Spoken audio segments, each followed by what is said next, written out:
ओम नमो भगवते वासुदेवाय। ओम नमो भगवते वासुदेवाय। ओम नमो भगवते वासुदेवाय। नारायणं नमस्कृत्य नरं चैव नरोत्तमं देवीं सरस्वतीं व्यासं ततो जयमुदीरये।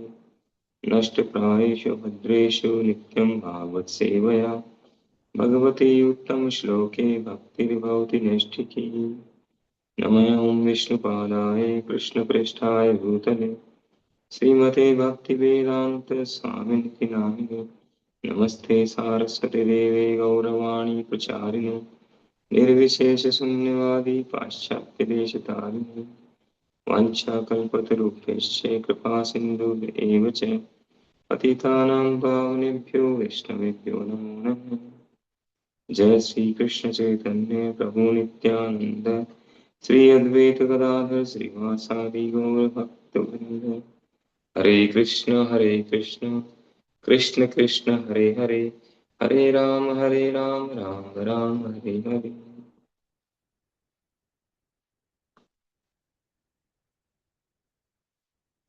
श्रीमद् भागवतम स्कंद 1 अध्याय 10। द्वारका के लिए भगवान श्री कृष्ण का प्रस्थान। श्लोक संख्या 14। नेरुन्धन नेरुन्धन उद्गलत् बाष्पम् औत्कण्ठ्यं देवकीसुते निर्यात्यगात् निर्यात्यगारात् न भद्रम् इति शात्वान्धवस्त्रिय। सगी संबंधी नातेदार स्त्रियां जिनके नेत्रों से कृष्ण के लिए व्याकुलतावश अश्रुधारा निकल रही थी, महल से बाहर आ गई। वे बड़ी मुश्किल से अपने आंसू रोक पाई। उन्हें भय था कि प्रस्थान के अवसर पर आंसुओं से अपशुगन हो सकता है। तात्पर्य: हस्तिनापुर के राजमहल में सैकड़ों महिलाएं थीं। वे सभी कृष्ण के प्रति स्नेहमयी थीं। वे सभी उनकी रिश्तेदार भी थीं। जब उन्होंने देखा कि कृष्ण अपनी मातृभूमि को जाने के लिए महल से निकल रहे हैं, तो वे उनके लिए अत्यंत व्याकुल हो उठी और जैसा स्वाभाविक था, उनके अश्रु ढुलक ढुलक कर कपोलों पर आने लगे। उसी समय उन्होंने सोचा कि इस कि उस समय उनके अश्रु कृष्ण के लिए अमंगल सूचक हो सकते हैं। अतः उन्होंने अश्रुओं को रोकना चाहा। ऐसा करना उनके लिए बहुत कठिन था, क्योंकि अश्रु रुक नहीं पा रहे थे। अतः उन्होंने आंखों के अश्रुओं को पोंछा और उनके हृदय धड़कने लगे। वे स्त्रियां जिनके पति या ससुर युद्ध में मारे गए थे, कृष्ण के प्रत्यक्ष संपर्क में नहीं आ सकी थी, लेकिन वे सब कृष्ण तथा उनके महान कार्यों के विषय में सुनती रहती थी। इस प्रकार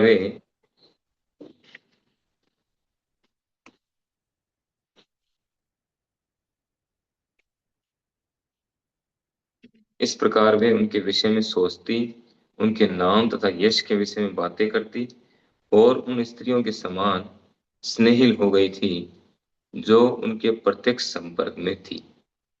अतएव जो कोई भी प्रत्यक्ष या अप्रत्यक्ष रूप से कृष्ण के विषय में सोचता है, कृष्ण के विषय में बातें करता है या कृष्ण की पूजा करता है, वह उनके प्रति अनुरक्त हो जाता है।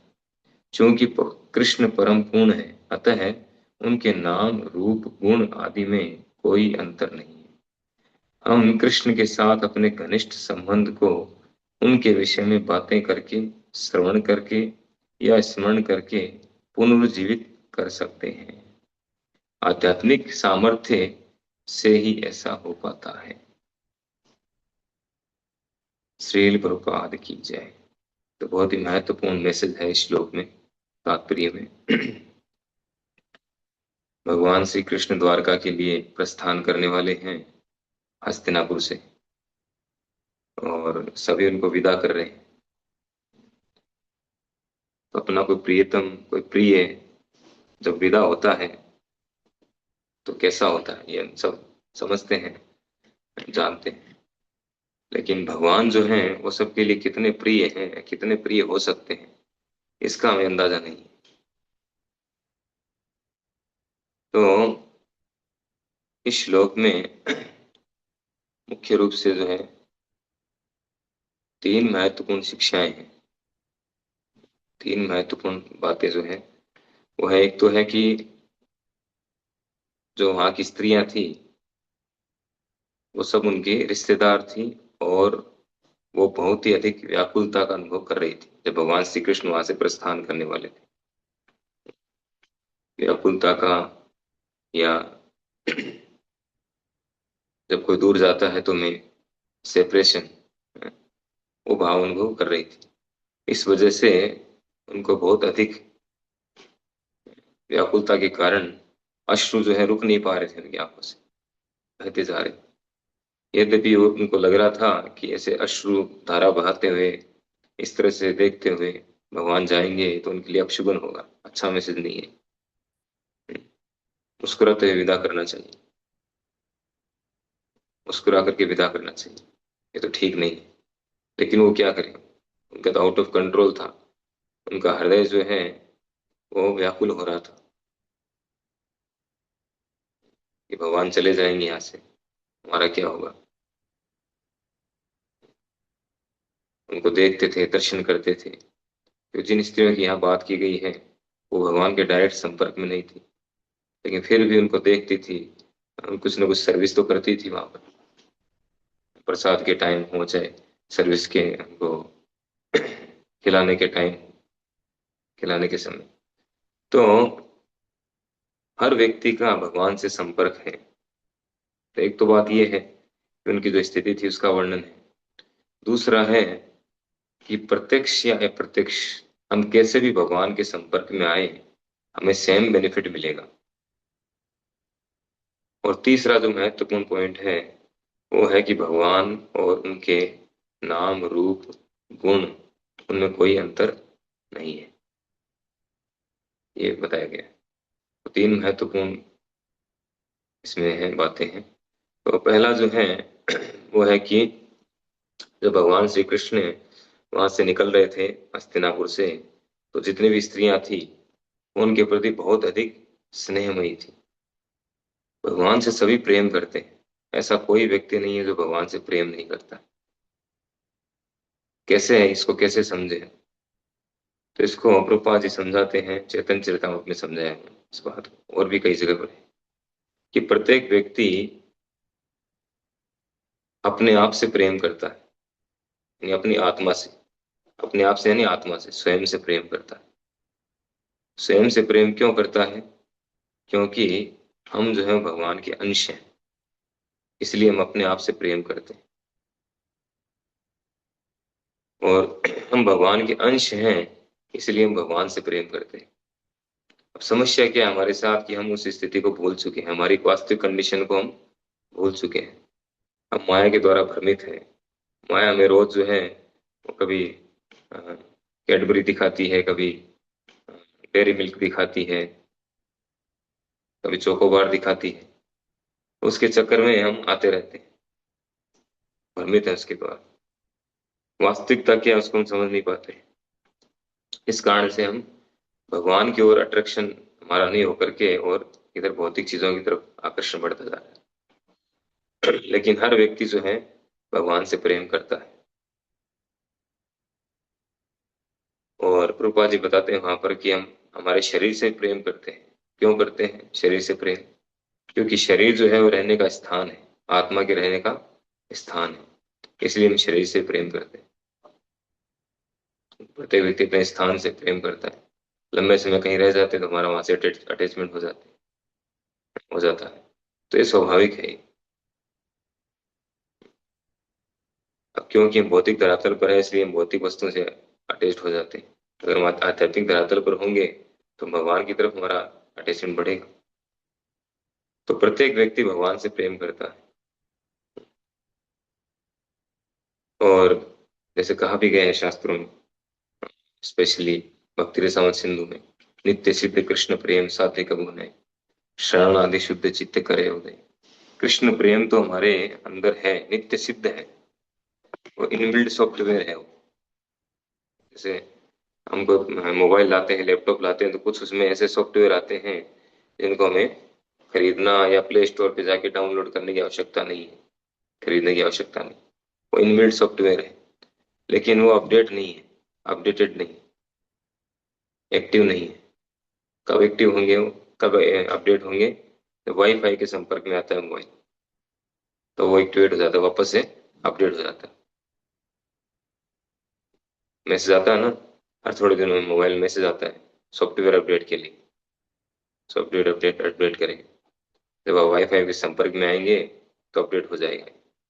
तो उसी तरह से भक्ति जीवन में भी जो है, हम सभी के अंदर कृष्ण प्रेम है, कृष्ण प्रेम रूपी वो जो सॉफ्टवेयर है वो। लेकिन वो अपडेट कब होगा? जब हम भक्तों के संपर्क में आए। भक्त जो वाईफाई की तरह है, जैसे उनके संपर्क में आएंगे वापस से वो अपडेट हो जाएगा।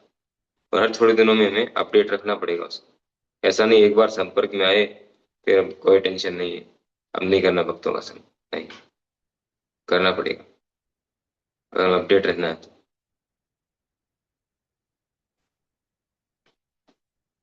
तो वो स्त्रियां जो है भगवान के प्रति बहुत अधिक स्नेहमयी थी, उनसे बहुत प्रेम करती थी। उनके रिश्तेदार भी थी, कोई न कोई रिश्ता था भगवान से, क्योंकि भगवान जो है यदु कुल में, यादव कुल में प्रकट हुए थे, तो उस दृष्टि से उनका कुछ न कुछ रिलेशन था। और वैसे भी हर जीव का भगवान से एक रिलेशन है ना। 5 प्रकार के जो रस हैं, उन 5 प्रकार के रसों में से किसी न किसी एक रस के द्वारा हम भगवान से संबंधित है। तो संबंध तो हमारा है ही भगवान से, हम भूल गए हैं। तो वो स्त्रियां जो अपने अश्रुओं को रोक नहीं पा रही थी, लेकिन जैसे तैसे करके उन्होंने प्रयास किया कि नहीं, आप शुगर है, ये ठीक नहीं है। तो उन्होंने रोकने का प्रयास किया, अपने अश्रुओं को पोंछा, और उनके हृदय की धड़कन जो है वो बढ़ रही थी। फिर जो एक महत्वपूर्ण जो दूसरा पॉइंट बता रहे हैं प्रभुपाद जी, कि वे स्त्रियां जिनके पति या ससुर युद्ध में मारे जा चुके थे और भगवान के प्रत्येक संपर्क में वो नहीं रहती थी, नहीं आई थी कभी, लेकिन फिर भी वो इतना भगवान से इतना प्रेम कैसे उन्होंने विकसित कर लिया? अगर हम किसी व्यक्ति से प्रत्येक संपर्क में न आए, फिर भी उसके प्रति हम इतना प्रगाढ़ प्रेम कैसे विकसित कर सकते हैं? तो इसका जो है सीधा सीधा फॉर्मूला है, क्या है? उनके विषय में सुनना, उनके विषय में जानना, ये तरीका है। जैसे इसका ज्वलंत उदाहरण है माता रुक्मिणी। रुक्मिणी रुक्मिणी जी जो है, वो जो अपने पिता के घर में थी, उनका विवाह नहीं हुआ था, तो नारद मुनि उनके पिता के दरबार में जाते थे, उनके पिताजी के पास, और भगवान श्री कृष्ण की महिमाओं का गुणगान करते थे। उधर भगवान श्री कृष्ण लीलाएं करते थे ब्रज में, और वो उधर गुणगान करते थे, लाइव टेलीकास्ट। तो वो गुणगान सुन सुन के उस समय व्हाट्सएप था नहीं, फेसबुक इंस्टा कुछ नहीं था, तो फोटो ऐसा था नहीं, फोटो दिखा दिया उनको, राजा को या रुक्मिणी जी को, नहीं, केवल सुनते थे वो, नारद उनको सुनाते थे। वो सुन सुन करके भगवान के प्रति इतना प्रगाढ़ प्रेम विकसित कर लिया उन्होंने। यद्यपि वो तो शाश्वत संगिनी है भगवान की, लेकिन भगवान ने उदाहरण प्रस्तुत किया है, एग्जाम्पल सेट किया है हम लोगों के लिए। इस तरह से आप भी, यानी हम भी इस तरह से भगवान के विषय में शुद्ध भक्तों से सुन करके और ऐसा प्रगाढ़ प्रेम विकसित कर सकते हैं। तो रुक्मिणी जी ने केवल सुन सुन करके भगवान के विषय में इतना प्रगाढ़ प्रेम विकसित किया कि भगवान को उनको लेने आना पड़ा खुद। उन्होंने पत्र पत्र लिख करके भेजा, first love letter of the universe. पत्र लिख करके भेजा इनके साथ, उनके जो गुरु थे या पुरोहित थे उनके साथ। फिर भगवान तुरंत जो है उनको साथ लेकर के आए, रथ लेकर के, और रुक्मिणी जी को वहां से अपहरण करके लेकर के गए। विवाह किया उनसे। तो इतना प्रगाढ़ प्रेम था कि भगवान को स्वयं आना पड़ा लेने के लिए। ऐसा प्रेम विकसित कर सकते हैं केवल सुन करके, केवल उनका नाम लेकर के। ये ज्वलंत उदाहरण है। दूसरा एक और उदाहरण आता है अ, ब्राह्मण पत्नियों का। भागवतम में जब भगवान श्री कृष्ण अपने गोपालकों को भेजते हैं, उनको भूख लगती है गोचारण के समय, तो कहते हैं यहाँ पास के गांव में जो है ब्राह्मण लोग हैं, वो ये हवन कर रहे हैं, है ना, यज्ञ कर रहे हैं, बहुत सारा उन्होंने कुकिंग किया है, उनकी पत्नियों ने बहुत सारा जो भोग तैयार किया है। आप लोग वहां जाके उनसे मांगो, ब्राह्मणों से, वो दे देंगे, उनसे ट्राई करो, तो हम हमारा काम हो जाएगा। तो वो लोग जाते हैं, गोपालक जाते हैं, जाकर के उनसे मांगते हैं, वो ध्यान नहीं देते हैं, वो स्वाहा स्वाहा कर रहे हैं। भगवान खुद वहां पे आए हैं मांगने के लिए, अपने भक्तों को भेजा है, अपने पार्षदों को, कि मुझे दो, और वो वहां पर स्वाहा स्वाहा कर रहे हैं। तो जब डायरेक्ट मांग रहे हैं भगवान, तो फिर इनडायरेक्ट की क्या आवश्यकता है? लेकिन वो नहीं समझ पाते इस बात को, और उनको इग्नोर करते हैं, फिर वापस आ जाते हैं गोपालक। वापस आते हैं, फिर वो भगवान दोबारा भेजते हैं उनको, या वापस जाओ किनके पास, ब्राह्मण पत्नियों के पास जाओ। तो ब्राह्मण पत्नियों के पास जाते हैं, तो तुरंत जो है वो कुकिंग किया हुआ सारा आपको खुद लेकर के आ जाती है जंगल में, उनके साथ साथ, और फिर भगवान को खिलाती। फिर वो वहां पे रुकना चाहती है, भगवान कहते हैं नहीं, आप लोग वापस जाओ। जरूरी नहीं है कि आप जो है मेरे प्रत्यक्ष संपर्क में आओ, ये कोई जरूरी नहीं है। मैं ज्यादा प्रसन्न कब होता हूँ? ज्यादा प्रसन्न उस व्यक्ति से होता हूँ जो मेरा, मुझसे चाहे दूर हो, दूर रह करके भी क्या करता है, मेरा नाम लेता है, मेरा गुणगान करता है, मेरी लीलाओं का, मेरे गुणों का गुणगान करता है, मेरा नाम लेता है, और मेरी पूजा करता है, मुझे नमस्कार करता है। उससे मैं जल्दी प्रसन्न होता हूँ।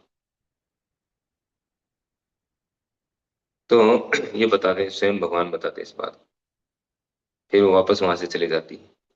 तो इस प्रकार से जो है, जैसा कि यहाँ कहा गया है, कि जरूरी नहीं है कि हम भगवान के प्रत्यक्ष संपर्क में आए तभी कुछ होगा, ऐसा नहीं है। हम एकमात्र उनका नाम, उनका रूप, उनका गुणगान करके, उनके यश का गुणगान करके, उनकी लीलाओं का गुणगान करके ही उस स्थिति को प्राप्त कर सकते हैं। ऐसे बहुत सारे उदाहरण हैं, दो उदाहरण मैंने आपको दे दिए। हम्म। और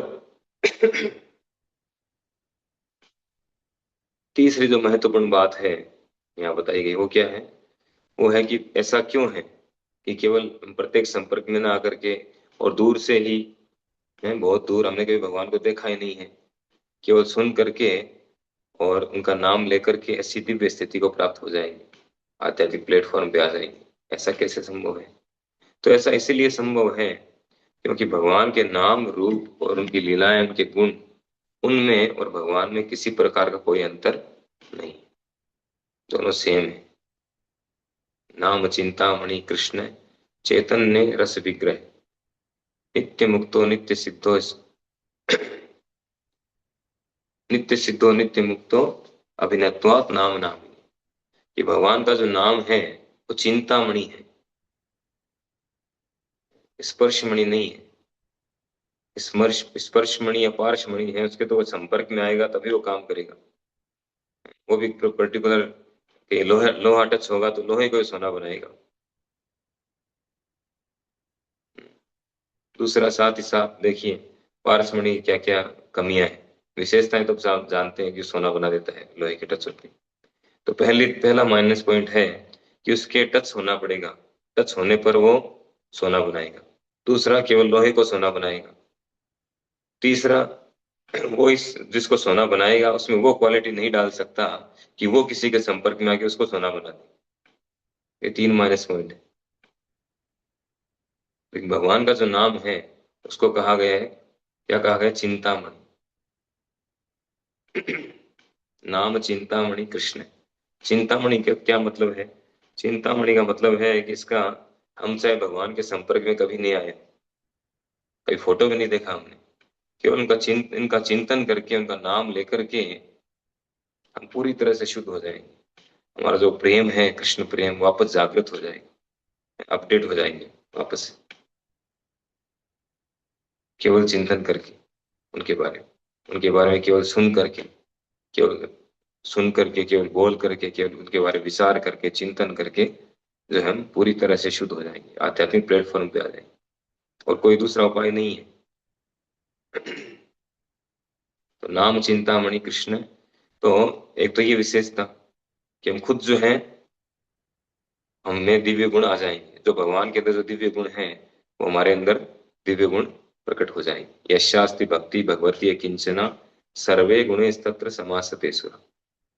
जो भगवान की अकिंचन भक्ति करते हैं उनमें दिव्य गुण, सारे दिव्य गुण प्रकट हो जाते हैं। पहली क्वालिटी है। वैसे तो अनंत गुण है भगवान के नाम में, अनंत है, हम कोई क्राइटेरिया में ला नहीं सकते पर्टिकुलर इतना ही है, वो कहना ही अपराध है। हम कुछ की चर्चा कर रहे हैं केवल। तो एक तो ये कि हम केवल स्मरण करके, चिंतन करके, नाम लेके और पूरी तरह से शुद्ध होकर के वो दिव्य गुणों को विकसित कर लेंगे, विकसित हो जाएंगे हमारे। दूसरा, ऐसा व्यक्ति जिसने वो दिव्य गुण विकसित कर लिए हैं, सॉरी, दूसरा, इसके लिए कोई ऐसा नहीं है कि पर्टिकुलर ये व्यक्ति ही कर सकता है, इस एज का व्यक्ति ही कर सकता है, या केवल ब्राह्मण ही कर सकता है, या केवल ब्राह्मण क्षत्रिय ही कर सकते हैं, या केवल भारत देश के लोग ही कर सकते हैं। नहीं, इस पूरे ब्रह्मांड में कोई भी क्यों ना हो, वो पशु भी क्यों ना हो, वो भी शुद्ध हो सकता है, वो भी उसी स्थिति को प्राप्त कर सकता है। और ऐसे एक एग्जाम्पल है, चैतन्य चरितामृत पढ़िए आप। चैतन्य महाप्रभु के संपर्क में आकर के एक पिल्ला था, वो हरे कृष्णा करने लग गया और देखते देखते भगवत धाम चला गया। उसको दिव्य शरीर मिला और भगवत धाम चला गया। दूसरा उदाहरण चैतन्य लीला का ही है। जब चैतन्य महाप्रभु जगन्नाथपुरी में थे, तो जब भक्त लोग आ रहे थे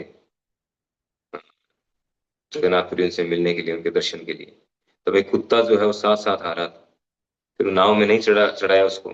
तो वो, जब वो लोग पहुंचे, उनका नाम भूल गया मैं, जो अरेंजमेंट कर रहे थे सारी यात्रा,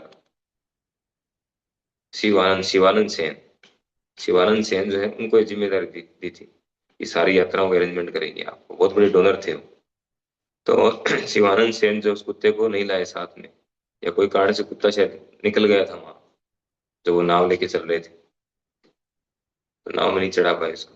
फिर जब वो आगे पहुंचे, तो देखा कि कुत्ता पहले से चैतन्य महाप्रभु के सामने है, और चैतन्य महाप्रभु उसको नारियल खिला रहे हैं।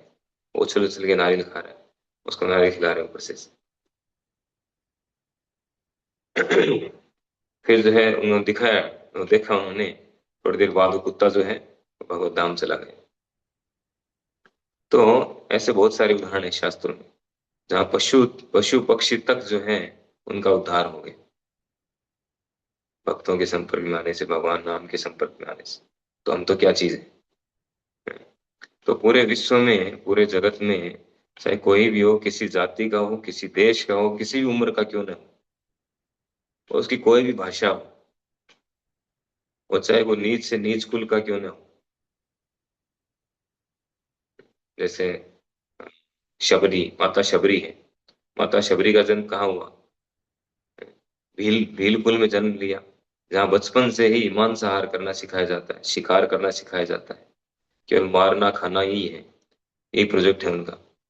और कि उनमें कोई संस्कार नहीं होते, कुछ नहीं होते। लेकिन माता शबरी जो है, वो बचपन से ही उन सब चीजों को पसंद नहीं करती थी, दूर रहती थी, बचती थी, बचना चाहती थी। फिर जब उनकी शादी करने का प्रोग्राम चल रहा था, प्लान चल रहा था, तो उनके पिताजी ने बहुत सारे पशुओं को लाके, कई दिनों से प्लान कर रहे थे, बांधते जा रहे थे, बांध रहे थे घर में। तो उसने पूछा, माता शबरी ने अपने माँ से, ये सब क्या चल रहा है, इतने पशुओं को क्यों पाल रहे हैं, कभी पहले किया नहीं? कि तुम्हारी शादी होगी ना, तो शादी होगी तो सबको दावत देंगे, फिस्ट आए, फिस्ट होगा, तो इसके लिए इन सबको पाल रखा है, उन सबको मार के फिस्ट कराएंगे। तो उन्होंने सोचा, नहीं, मैं तो शादी नहीं करूंगी, विवाह नहीं करूंगी, मेरी वजह से इनका पुत्र होना है। तो एक दिन रात को सबको खोल दिया और खुद वहां से भाग गई। फिर भाग करके फिर अंत में वो साउथ में आ गई। फिर आकर के वहां ऋषि मुनियों को के साथ में रही, उन्होंने उनको दीक्षा दिया, और फिर वृद्धावस्था तक वो सेवा करती रही, यंग एज से लेके वृद्धावस्था। फिर उनके गुरु ने जो है जाते जाते कहा कि भगवान श्री रामचंद्र आएंगे, है ना, वो वहां पर वनवास शुरू हो चुका है उनका, और वो यहाँ पर आएंगे, तो उनके आने का तुम, वो यहाँ पे जरूर आएंगे, उनका दर्शन लाभ होगा तुम्हें और उनकी सेवा मिलेगी। फिर गुरु तो जो है उन्होंने अपना शरीर, दिव्य अपने तेज के द्वारा शरीर त्याग दिया, सभी ऋषि मुनियों ने, वो चले गए वहां से। लेकिन वो वहां पर शबरी गुरु के आदेश का पालन करती रही। गुरु जी ने कहा आएंगे, तो 12 वर्ष तक जो है वो इंतजार करती रही। भगवान श्री रामचंद्र 12 वर्ष तक चित्रकूट में रहे थे। तब तक जो है वो शबरी वहां पर रोज अपने कुटिया में झाड़ू लगाना, सफाई करना, रोज फूल तोड़ के लाना, फूलों को बिछाना रास्ते में, और फ्रूट तो फल तोड़ के लाना, फलों को चेक कर करके रखना, वो टेस्ट करके रखना। इस तरह से एवरी डे करती थी। गुरु जी का आदेश था कि भगवान आएंगे। तो ऐसा नहीं 1 दिन 2 दिन 4 दिन 10 दिन हो गए, पता नहीं गुरु जी ने कहा है कितना सही है। ऐसा नहीं, ऐसा एक बार भी उसके दिमाग में नहीं आया। 12 वर्षों तक कंटिन्यू एवरी डे वो करती रही। बूढ़ी हो गई थी फिर भी, इतना विश्वास था उसको अपने गुरु के वचन में।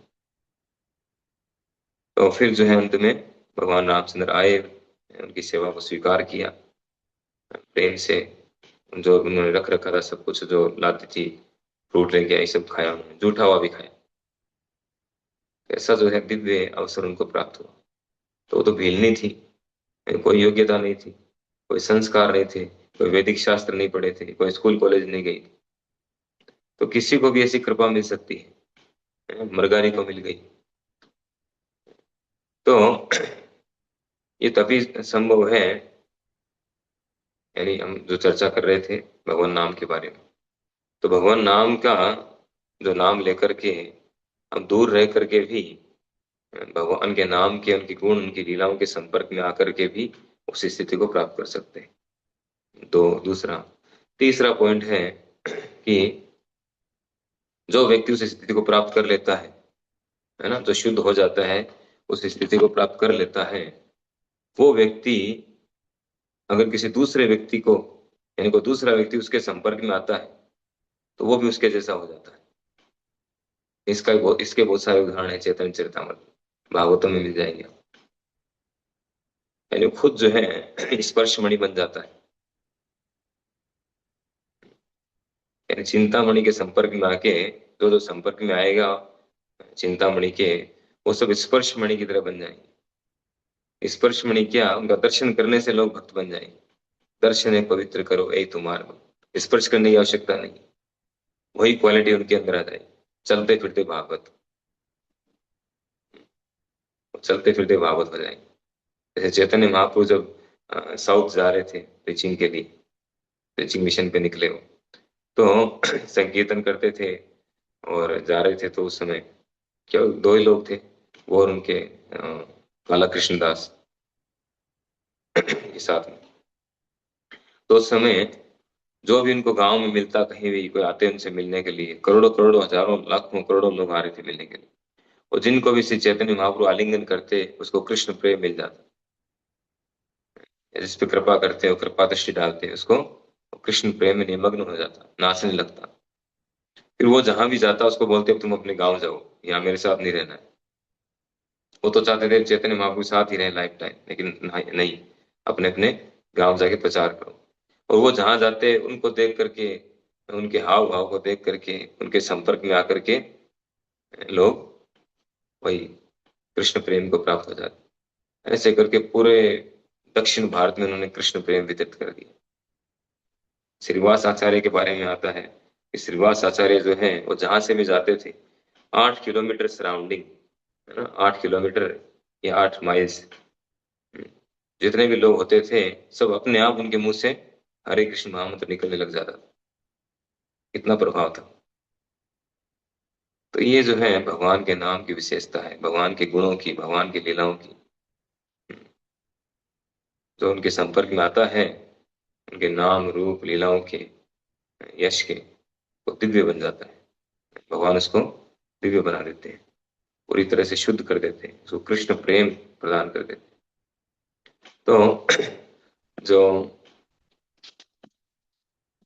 आगे लास्ट में जो एक महत्वपूर्ण बात और कह रहे हैं प्रभुपाद जी, क्या कह रहे हैं कि आध्यात्मिक सामर्थ्य से ही ऐसा हो पाता है। ऐसा कैसे हो सकता है? आध्यात्मिक सामर्थ्य से, आध्यात्मिक शक्ति के द्वारा।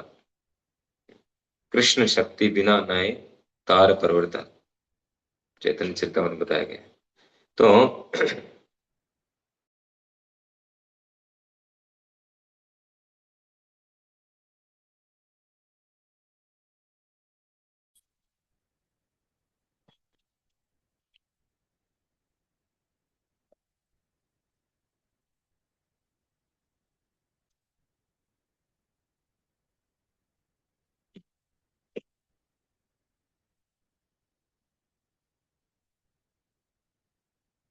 तो ऐसा तभी हो पाता है जब हम ऐसे जो चलते फिरते भागवत हैं, या तो विवेक भागवत या फिर श्रीमद् भागवतम, इनके संपर्क में आए। अब श्रीमद् भागवत को भी हम खुद थोड़ी समझ सकते हैं, हमारी कोई योग्य नहीं समझने की। तो व्यक्ति भागवत के संपर्क में आने से एक भागवत है वो हम श्रीमद् भागवत का विज्ञान कर सकते हैं। तो उस संपर्क आकर भी, क्योंकि उनके जो आध्यात्मिक ऋषि है, उनके संपर्क आकर के हमें ऐसा दिव्य जो है आस्वादन सकता है, ऐसा ज्ञान प्राप्त होता है, इसके द्वारा जीवन पूरी तरह बदलाए और कृष्ण में मिले। ऐसा तब संभव है। तो ये तीन महत्वपूर्ण पॉइंट मुझे लगे, आपको लगे। इस प्रकार से जो हस्तिनापुर की स्त्रियां थी, वो भगवान श्री कृष्ण से, स्त्री सभी भगवान से कितना प्रगाढ़ प्रेम थी कि उनके हृदय को वचन नहीं कर पाए। देखते हैं आगे क्या होता है वाले श्लोक, भगवान जब ध्यान करते हैं। हरे श्रीमद् भागवत महापुराण की जय, श्री प्रभुपाद की जय।